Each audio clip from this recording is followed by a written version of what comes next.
Hey, what up, guys? This is Carroll from MyMMAnews.com and Carroll's Corner MMA podcast.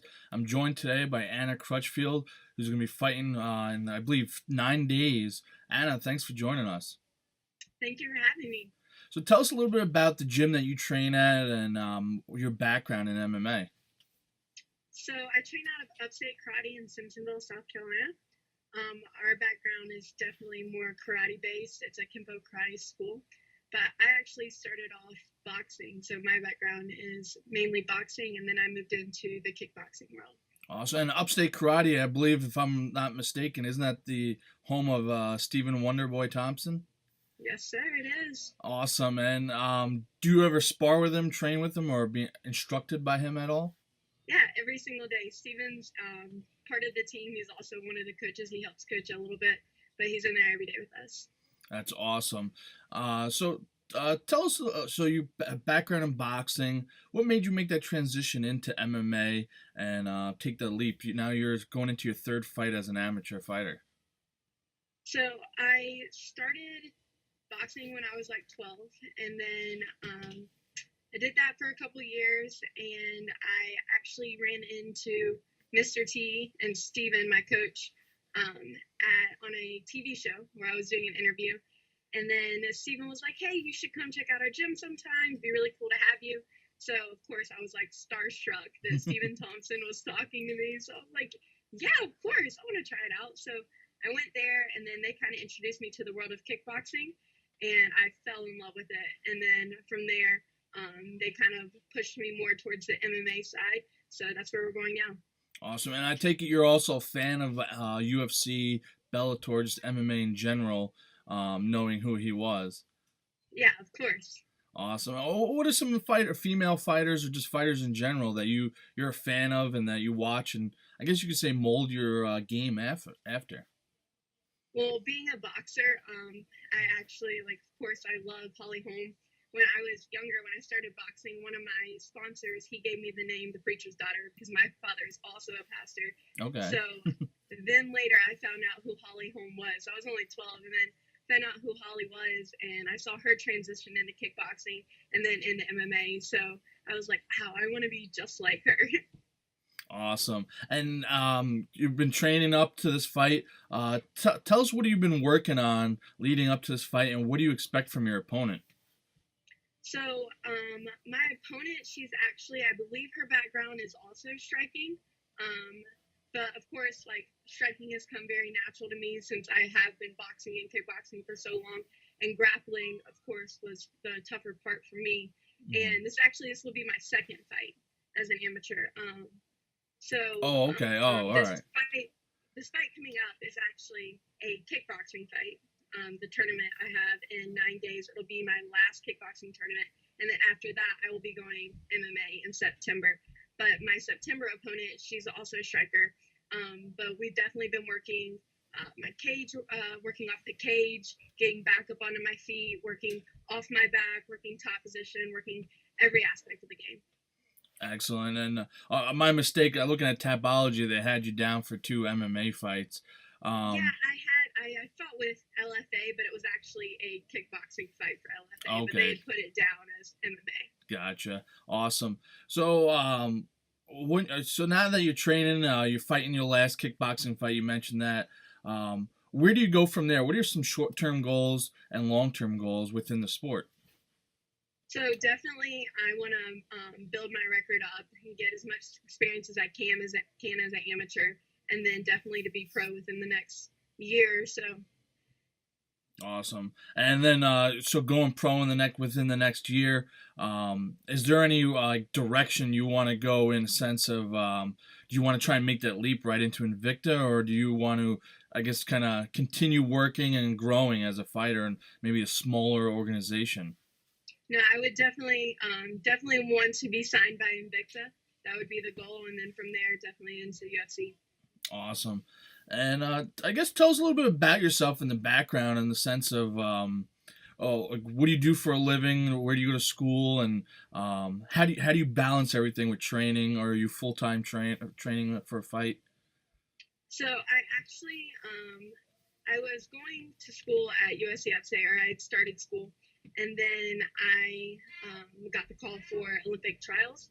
So I moved to Florida. I dropped out of school, moved to Florida for training camp with Olympic trials for boxing. And then I experienced a hip injury and was medically disqualified after my first fight at trials. So that was just very heartbreaking for me. Mm-hmm. So from there, I was kind of, I guess, fed up with boxing, and it kind of hurt my heart a little bit, hurt my spirit. So I went more into the kickboxing route. But yeah, now I'm a fitness coach at a gym here in Greenville, and I'm training every single day. That's awesome. But being invited to the Olympic trials is a pretty big deal. Tell us about that experience before you experienced your hip injury. The whole everything involved. That's pretty big. Yeah, so definitely I started boxing from a young age. So boxing was my entire life, like, and my whole family's life. We live, breathe, eat boxing, everything. So it was more of a lifestyle for me. Mm-hmm. In high school, I wasn't your typical like high school student. I did miss a lot of school because I was traveling for fights. I won the Junior Olympics. I was on the Junior Olympic travel team. And from there, when I moved to Florida, I would stay there throughout the week. It was in Kissimmee, however you pronounce it. And I was staying there, training with a boxing coach at Heart of the Warrior boxing gym. So it was awesome. I mean, I was training 4 or 5 times a day. It was the dream. I thought I was living the dream. So when I didn't make the Olympic team, it was very heartbreaking. I'm sure. And what promotion are you going to be fighting on this upcoming fight? So the kickboxing tournament, I'm going to this coming up week. That'll be the IKF World Classic. And then my MMA fight in September will be for 864 Fighting Championships. Awesome. And those are pretty close together. Is that something you want to continue to do, compete consecutively, real close, just keep getting back inside the cage / ring and just keep fighting as much as possible? Yeah, definitely. Like I said, I need experience in order to turn pro. I'm not just going to turn pro with 2 fights. I want to be in the cage as much as possible. Awesome. And being a stand-up person, a striker, what have you been doing to work on the ground game, the grappling and the wrestling aspect of MMA? Definitely everything. My coaches have put together the perfect game plan. I feel like we've been working as much wrestling as we can. We have wrestling, jiu-jitsu. We're going gi, no gi, everything. All the way around working that ground game. Awesome. Do you enter like little grappling tournaments on the side and stuff like that to just get that experience? Yeah, so I've never done a grappling tournament. That is something we're talking about hopefully very soon. Awesome. And what can fans expect from you in this fight coming up? Definitely gonna expect some awesome hands, some awesome feet, good kicks, and I don't know, maybe a takedown or so. I think everybody's gonna be very surprised with my ground game. Excellent. And what's your favorite way to finish someone? Is it, are we talking now that you're into kickboxing? Is it a head kick? Are you looking for that liver shot? What is your favorite way to finish a fighter?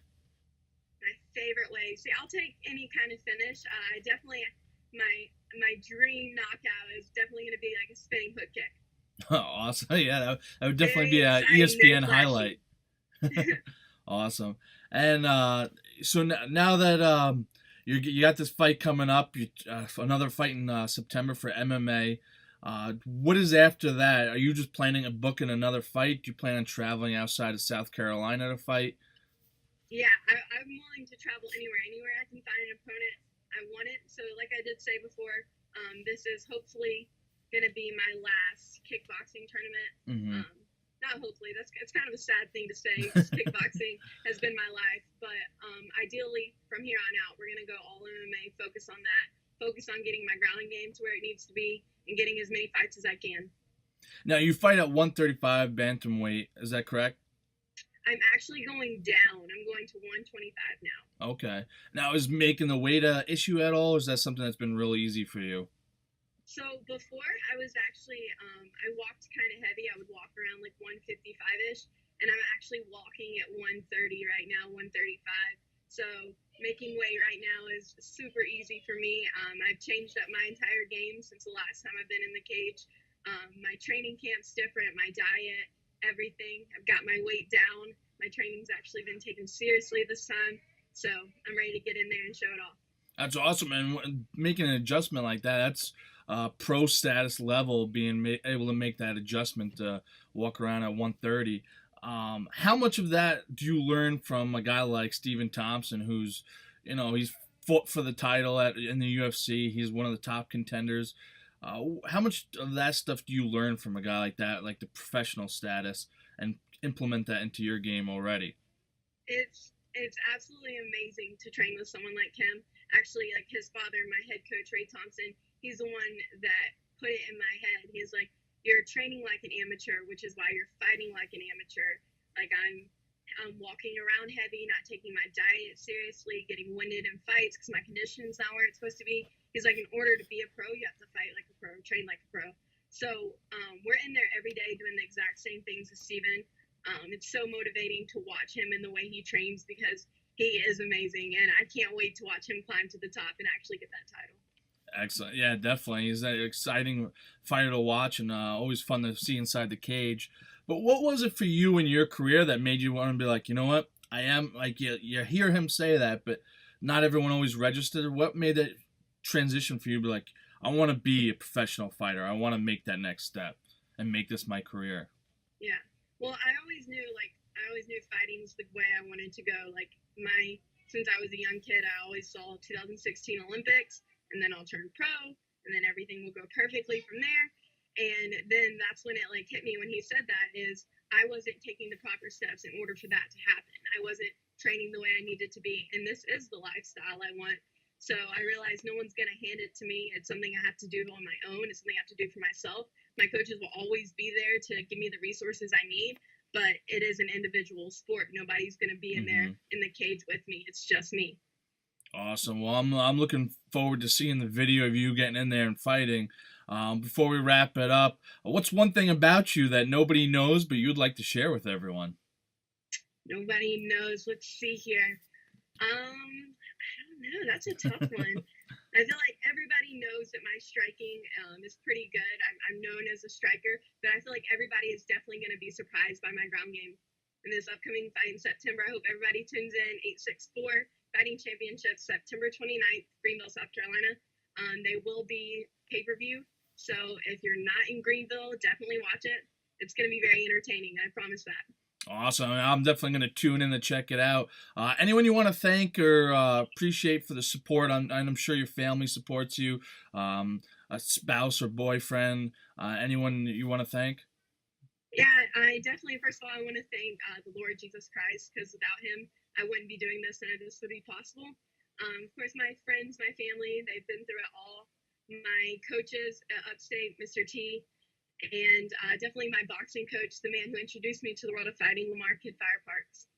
That's awesome. Well, Anna Crutchfield, we appreciate you taking your time and chatting with us with MyMMAnews.com. I wish you the best of luck in your upcoming fight.